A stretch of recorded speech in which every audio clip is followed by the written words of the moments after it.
విజయనగరం జిల్లా రేగిడి మండలంలో టీడీపీ నేతల కక్ష సాధింపు పరాకాష్ఠకు చేరింది. 20 ఏళ్లుగా బడ్డీ కొట్టు నడుపుకుంటూ జీవనం సాగిస్తున్న వృద్ధ దంపతులపై పచ్చ నేతలు తమ ప్రతాపాన్ని చూపించారు. బడ్డీ కొట్టులో దివంగత వైఎస్ఆర్ ఫోటో పెట్టుకున్నారని, వారి జీవనాధారమైన షెడ్డును నేలమట్టం చేసి వృద్ధ దంపతుల పొట్ట కొట్టారు. చావంచుల దాకా వెళ్లిన గణపతిరావు ఆరోగ్యశ్రీ పథకంతో స్పైనల్ ఆపరేషన్ చేయించుకున్నాడు. అదే అభిమానంతో వారు నడుపుకుంటున్న బడ్డీ కొట్లో వైఎస్ఆర్ ఫోటోను పెట్టుకున్నారు. దీన్ని తట్టుకోలేని టీడీపీ నేతలు ఏకంగా ఆ షాప్నే కూల్చేశారు.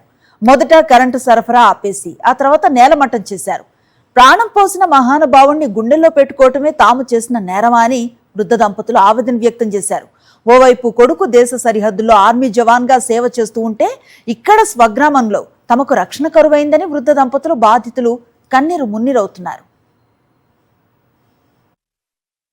మధ్యరాముడిపేట.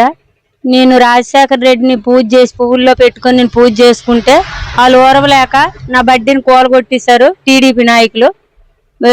టంకలి చంద్ర, చిన్న చెర్లము చంద్రమౌళి ఎరగొట్టేశారు బాబు. నేను దాని గురించి, నా బతుకు తీరు గురించి నేను బాధపడి ఓరవలేక కక్ష పెట్టుకొని నా బడ్డీ కూలగొట్టేశారు. నేను ఇన్ని సంవత్సరాలు బతుకుతాను. నా పిల్లలు, చిన్న పిల్లల నుంచి నాకు ఇదే ఊర్తి, చెంటు భూమి కూడా నాకు లేదు.